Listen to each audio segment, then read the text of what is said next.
I know the quality of this video is awful, but one is not too good with video stuff. So this is a video to answer one of those by Gentleman's Gazette, whom by the by I absolutely adore and have learned a lot from them. But it was about the one about the definition of the term classic. What is or what is not classic menswear? And unshakably, the very conception of what makes or undoes something classic is utterly erroneous and nonsense. So forth. It is the black chap talking in that video. I mean, people who dress like me would know what I'm talking about probably. And he explains that anything past 1970 or even 1960 cannot be considered classic for instance, any fashion that was installed post 1970 will not be considered classic in view that, for instance, when I'm thinking about something that came into fashion post 1970, well, for example, turtleneck sweaters worn with a man's soot coat, like that one. And he explains that this cannot be considered classic since initially the turtleneck sweater, well, he does not talk about the turtleneck sweater, this is my example, that the turtleneck sweater was not initially created to be worn on its own with a soot coat. Or better example, that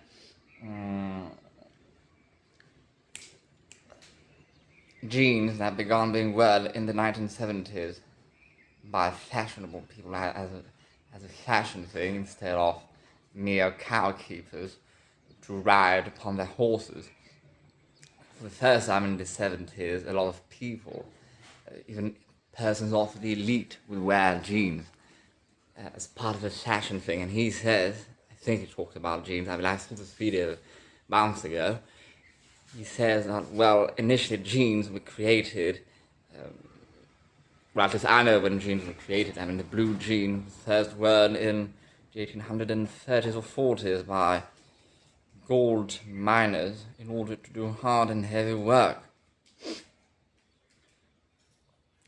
And so forth, that the fashion which came in the 1970s, or past 1970, to wear, for example, a formal soot coat with a pair of jeans cannot be considered classic, since initially soot coats and jeans did not go together. Well, all of that is bogus, since, for instance, a coat, take for instance the modern, let us compare 2020's fads, shall be easier. So nowadays in 2022, many men would wear a soot coat with simply a t-shirt. And he, from Gentleman's Gazette, the dark-skinned fellow, I forgot his name, he would say this is not classic since initially a soot coat would not be worn with a t-shirt. And by the by, the t-shirt initially, well, it was an undergarment, thus it would never be worn upon its own except by the vast majority of people, in fact, that belong to the working class, but it would never be worn simply with a soot coat. Thus forward, there are two huge problems with conceptions like that. And the foremost being that today's fashion, for instance, of wearing a soot coat with a modern t-shirt, thereof a modern, fashionable, skinny soot coat from H&M, for instance, worn with a Zara men's t-shirt, whatever. Well, this is the issue. They are modern. Thus forward, to say that initially a soot coat was not worn with a t-shirt is like saying a modern human is not a human because initially humans were living in the savannah in Africa and did not wear any clothes. Well, yes, but a modern human has evolved since then. What I mean to say is, a soot coat made in 2022 by H&M is completely different from a soot coat made in 1900 or even in 1940 by Henry Prim & Co, for instance.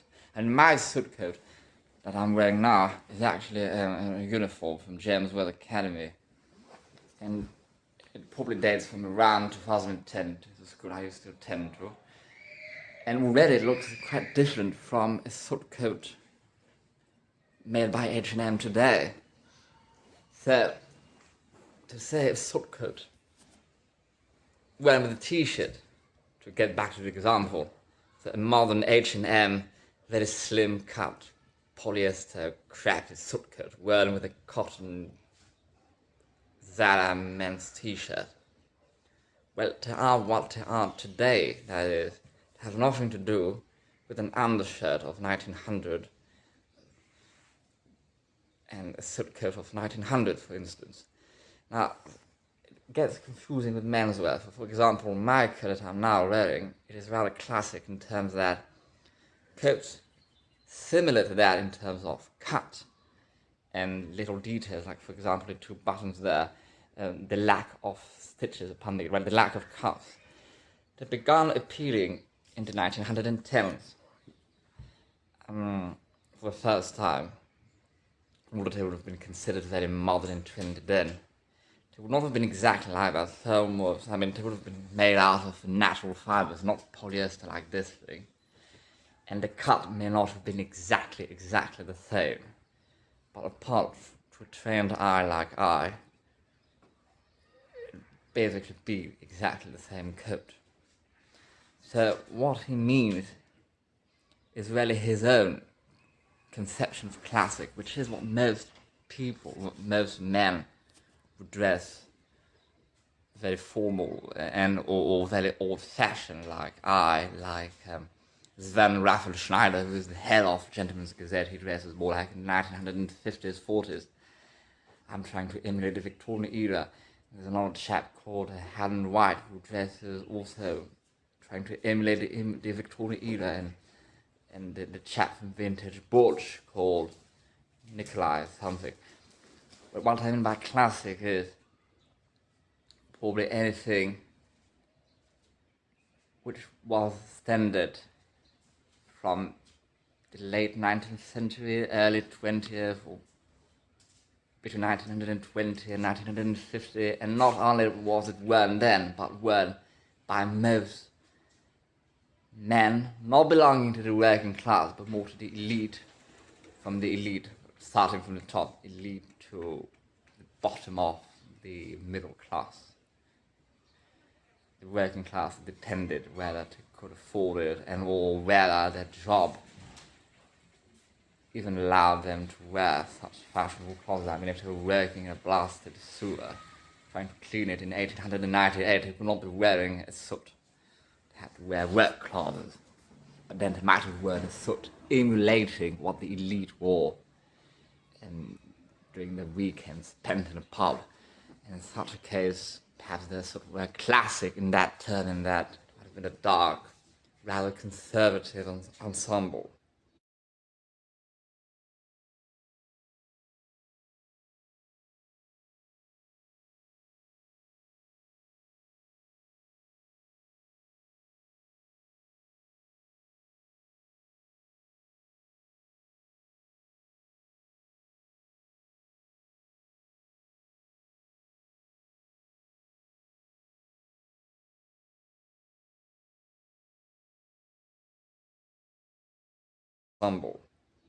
Whereas, for example, Oscar Wilde, a famous man who did bad things to children, well, he was famous for, although he lived in the late 19th century, he was famous for not dressing classic.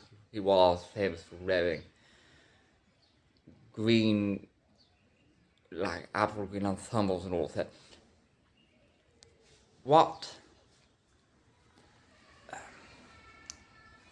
To get back to the subject at hand, what this brown, I forgot, well, the new chap in Gentleman's Gazette, two fellows, apart from Sven Raphael Schneider, one was even skinnier than I, and the other one is dark. So, and I forgot his name. So, the definition about classic, it is utterly, what I mean is, basically the standards of fashion were in the Western world, that of the United States of America, but the Western world back then. So today, more of the world is Western, more of the world has adopted the ways of my ancestors, basically, the Goths, the Germanics, whatever you call them. But back then, less people had, in terms of percent, for obviously there were also less people on Earth. So the entire definition becomes different. But, so what he means is, well, the fashions of the Western world, basically back then it was United States of America and Europe, at least part of Russia and whatever. And what they were wearing as part of fashion, what most codes, there were a lot of codes and dress codes, what most men deemed appropriate, what was deemed appropriate by that society at that time to wear in terms of fashion. But it was not necessarily classic. I mean, for instance, they consider these very high and stiff shirt collars that I sometimes wear.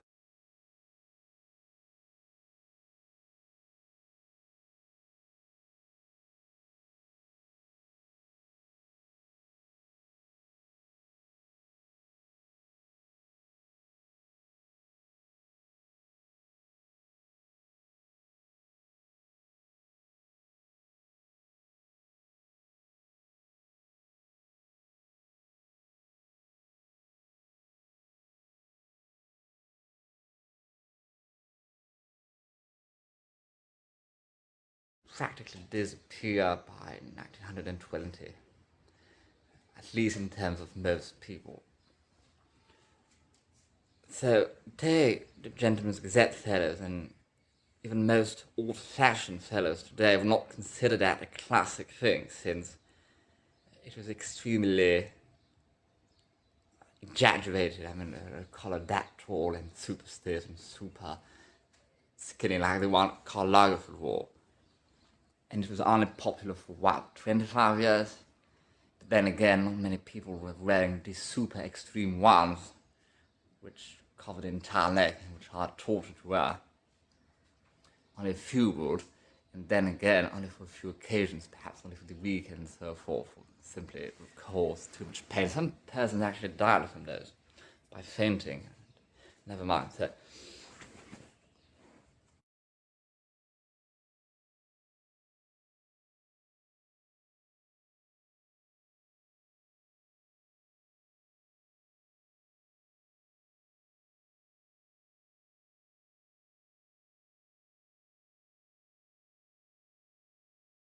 but 25 years is a lot. I mean, 25 years, these things were popular. At least, especially if one does not take into account this super full-length one, but those ending there. Well, these ones were meant popular, even some were still until 1930 by older gentlemen. I mean, they were popular for 25 to... I mean, the slightly shorter ones even began in the early 1880s, or at least by 1885. So,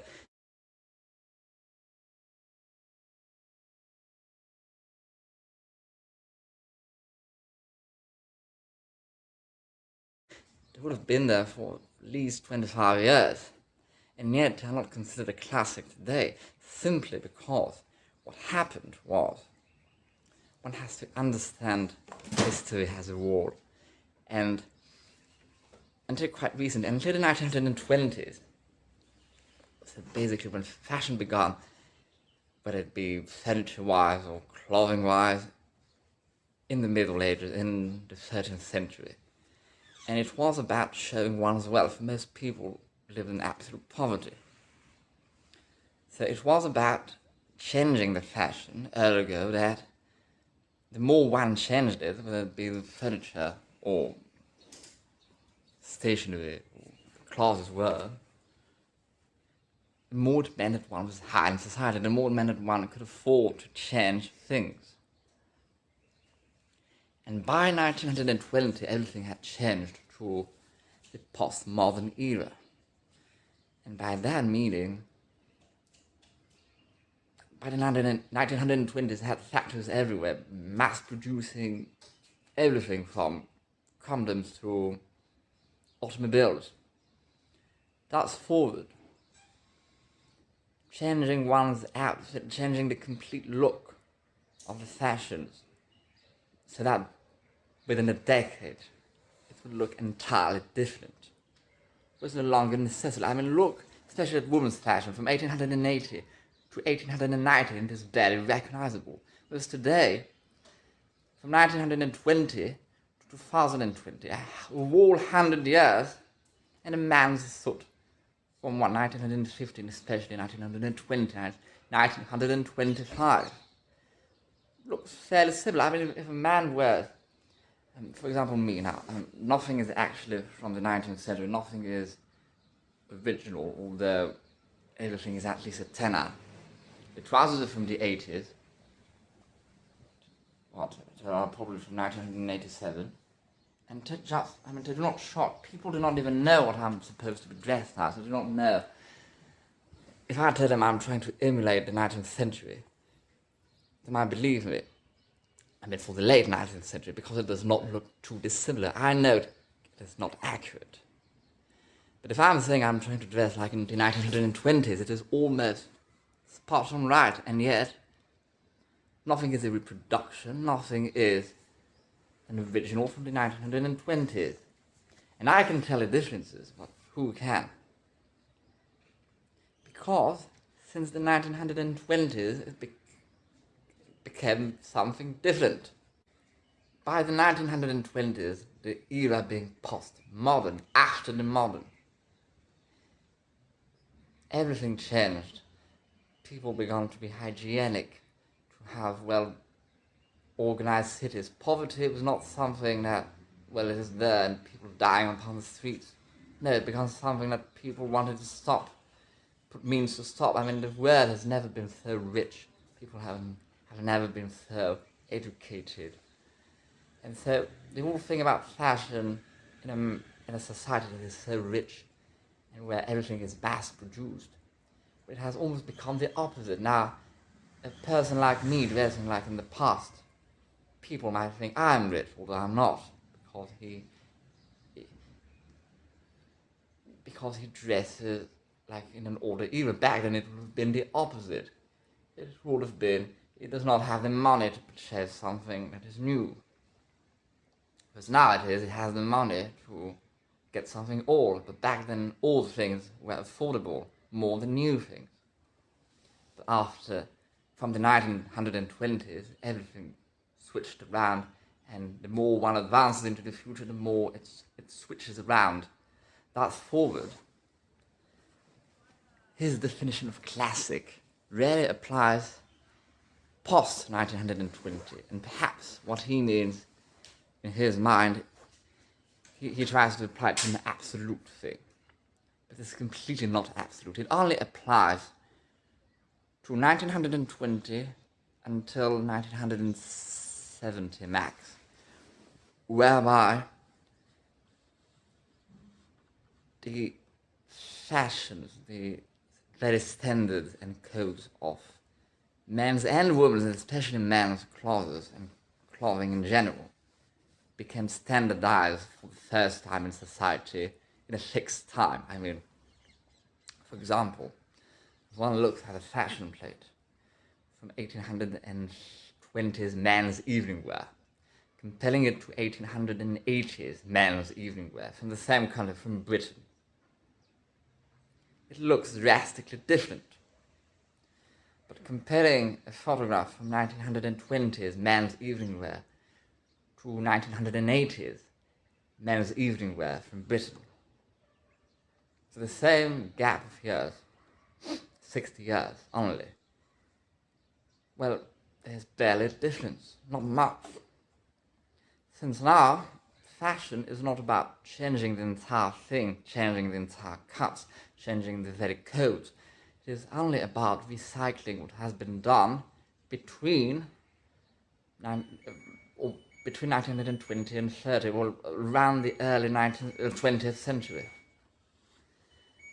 Upon this wise, when one understands it fully, as I do, one understands his erroneous definition in Gentleman's Gazette of classic.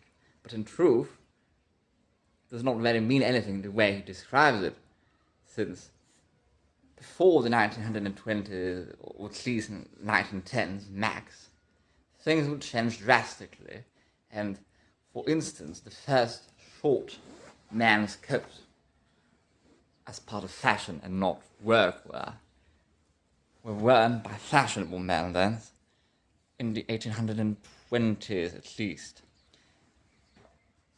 But they looked completely different to those worn in the 1850s, and were worn in completely different contexts.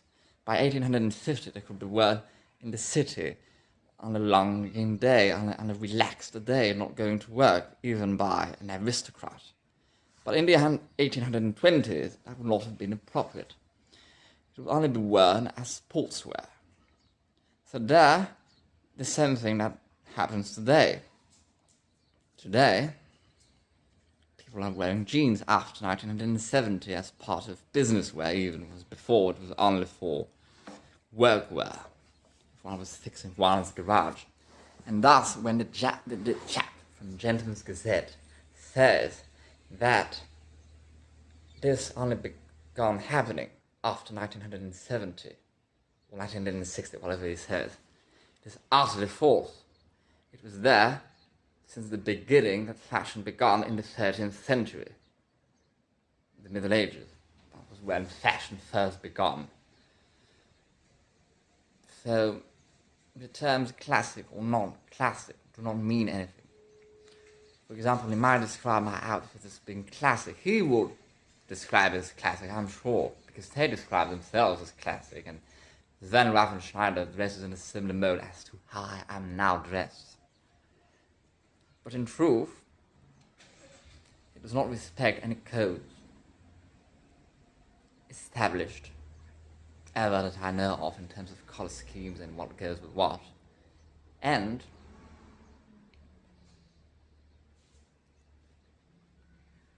in the absolute of the absolute, this code all were very similar to the ones first invented, I would say around 1914, 13, is very hard to know for sure. All very similar to those is not exactly the same. First off, it is made out of polyester. Fabric never used, it had polyester already, but it never used it for proper men's clothing. It was actually used for workwear in some areas, uniforms of workmen. So even that coat in itself is not classic. To him it will appear as classic, since it is more or less very similar to those that first began to appear, as I said, in 1914. Some might say it is even similar to those that began appearing in 1890 in a more dissimilar way. They already had things that looked like.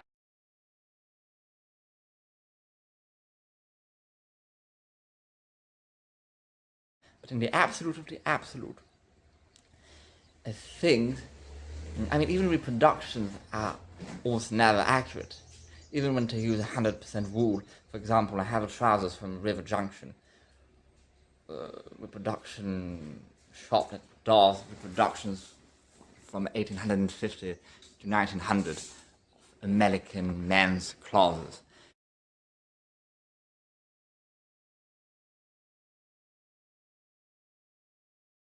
Our own mother thought they were originals from, the 19th century. Because the wool used is the same texture. They only used wool, heavy wool, like they would back then, wool flannel. And even the lining was in pure cotton. But then I know for sure, I cannot tell with my eyes, that it is not 100% accurate, because back then things were dyed with arsenic, and this is not allowed today. So when I got those in 2010 at the age of 14, I'm certain they were not dyed with arsenic. So in the absolute, it would be very hard to do an exact reproduction, something that would have been done probably the same way back then.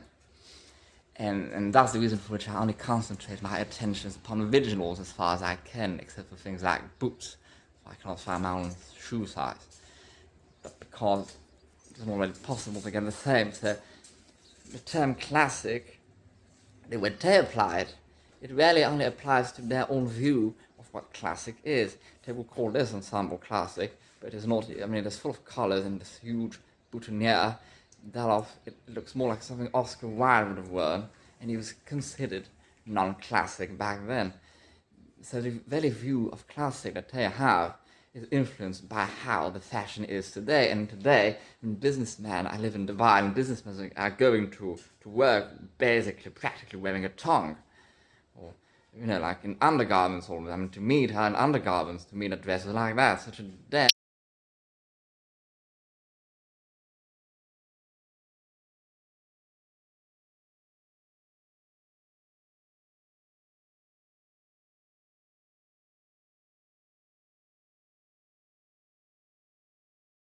to Gentleman's Gazette, I am classic. But in truth, I'm simply wearing a 2010 bow tie from, I forgot the shop's name, it was an Italian shop.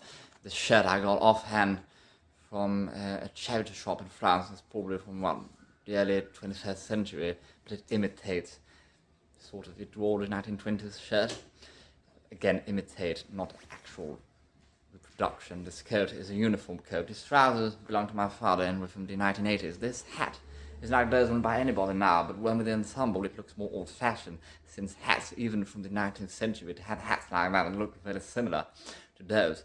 But it is not even meant to be an imitation, but simply the style never really went out of fashion since 200 years. And so on and so forth. I mean, I got these socks from Brands for Less, because it's the only place in Dubai where I could find very long, classic-looking socks, but are not even meant to be adored or to emulate anything old-fashioned. Are simply long socks for diabetic people, thus for would have no elastics, which are then more accurate for the time period I'm trying to emulate. So, classic, well, it does not mean anything, because even dress codes change. Even after 1920s, they change. Much less, as I explained it, but they do change a tad, by a tad, by a tad, and so forth. Today's black tie dress code, well, is hardly the same than what it was in the 40s, for instance, although not as drastically different as what they would wear in the 1920s. They did not call it black tie yet, I think, compared to the same difference that I just made. So compared to the 1840s, the difference is far from as much in terms of codes and what people actually wear, but it is still there.